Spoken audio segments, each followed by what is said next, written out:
everything changes. Hey guys, it's Jasper and welcome to my YouTube channel. If bago ka sa channel ko, click mo na yung subscribe button. Turn on the notification bell para maging updated ka sa aking mga latest video uploads. So for today's video, I will be doing an unboxing of DJI OSMO Pocket. So nabili ko siya sa Henry's Camera. Dito kasi sa Henry's Camera yung may cheapest prices. So ito na siya. Ang original price niya is 23,200. DJI OSMO Pocket. Pero nabili ko ito sa discounted price of 20,000 pesos. Meron pang kasamang memory card. Kasi cash payment yung ginawa ko. Isang magandang tip yun kapag bibili ka ng mga cameras or gadgets. Dapat cash payment kasi nagbibigay sila ng discount. Meron pa tong freebie na memory card, 32GB. So buksan na natin. Ito yung exterior niya, nakabalot sa plastic. May kasama pala tong Osmo Shield.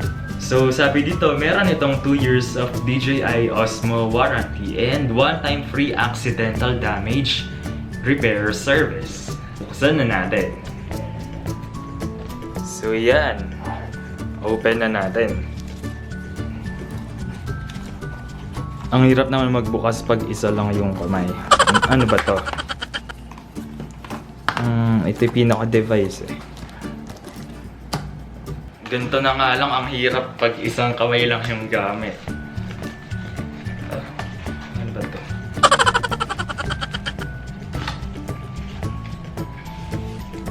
Ito na siya!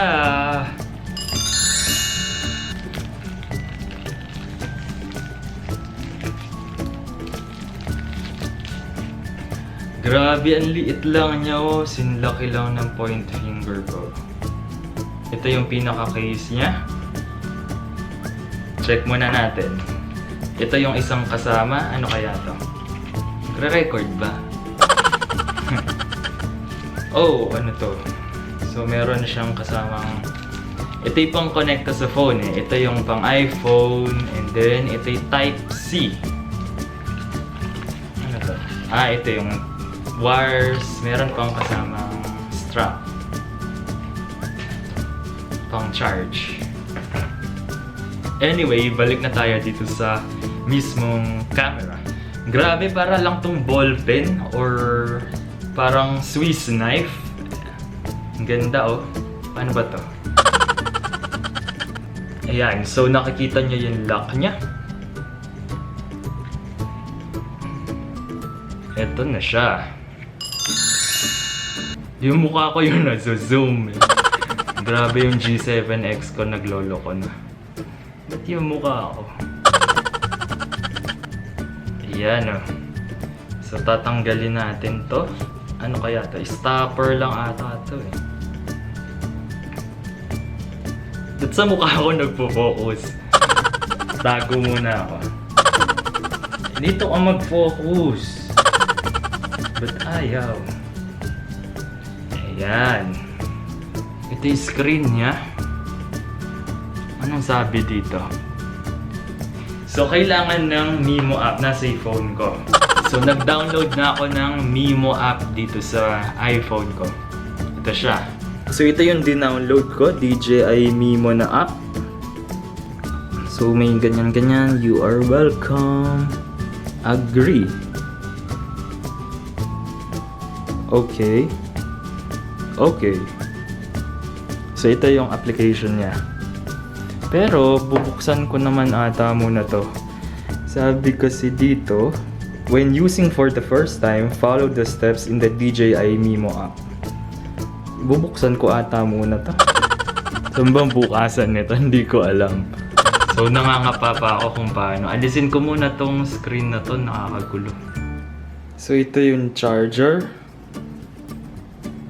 Ito ata yung dito nilalagay yung ano yun, kung ano man tawag dyan.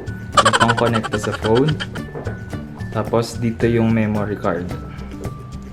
Grabe, ang liit lang nito. Kasya sa palad. Mapalad ang hawak nito. So ito yung app. Wala akong kamalay-malay kung paano ba ito gamitin. So, try ko nang i-open. Saan bang bukasan? Ayan, so, dito siguro yung bukasan niya. Ilo-long press ko lang. Uy, ang galing! Gumagalaw siya! So, tinatanong niyo kung English touch screen ba to? Sabi dito, device not activated. I-activate lang ata to sa phone. So, ikakabit ko na to.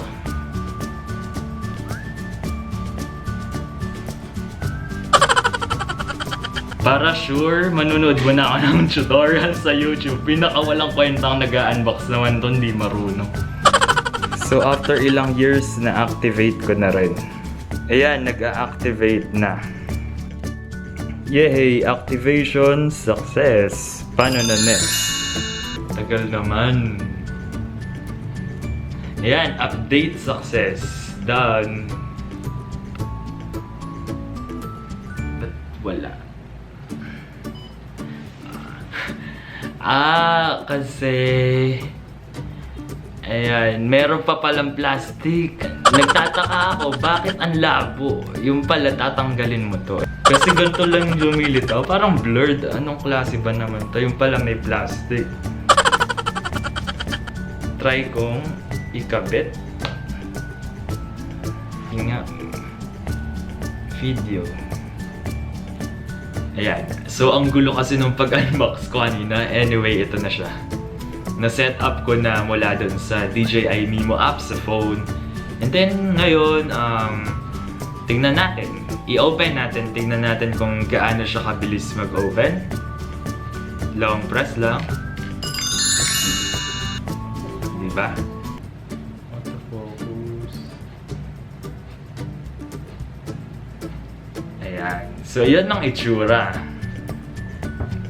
Yan ang itsura, diba? So, pag ni-record ko, pansinin niya, sinusundan niya yung... Sinusundan ba niya yung ulo ko? Basta sinusundan niya yung ulo ko. So, ito yung default na view niya, nakaharap sa inyo, syempre. Kapag tin-triple click ko to, haharap siya sa akin. Diba? Humarap na siya sa akin. And then, may face track on. So, dito lang yung galawan niya. Dito mo pwedeng ibahin from video, magiging photo. Meron din palang slow-mo, time-lapse, and panorama. Swipe left lang. So, parang Tinder pala to. Swipe left. And then, choose from the different settings. And then, video. Ayan. Swipe up mo lang. Ayan na to. May swipe up. What is this? Fleet. Nandun rin pala siya. Tapos, nandito rin yung recenter. Ano tong tao na to? Fast follow. Ay, meron palang ganitong feature. Fast follow and tilt lock. So, explore ko yan later on. Yung basic muna tayo. Pag pala sinwipe down mo, andun yung settings, battery, andyan lahat. Storage, and sound. Ayoko nung may sound. So, ito lang naman. Ang microphone niya is nandito sa ilalim at nandito sa taas. So, napakaliit lang niya kung tutuusin. Ang dapat dito, ang tamang paghawak ay ganito. Kasi kapag sanay kasi tayo ganyan parang tripod. Ang tamang paghawak ay paganto. Kasi kapag ganon, ginawa mo siyang parang tripod, natakpan na yung mic dito at yung mic dito. Ganito lang dapat. For best quality of sound. Ang liit lang nito, para lang siyang ballpen. Hindi siya halatang camera. Walang kwenta yung unboxing na to, hindi marunong yung nag-unbox. So, papakitaan ko na lang kayo ng mga sample footages in my future videos gamit itong DJI OSMO packet. Thank you so much sa panonood sa aking mga tech reviews. If you want to see more, just click the subscribe button and follow me on my social media accounts. Peace!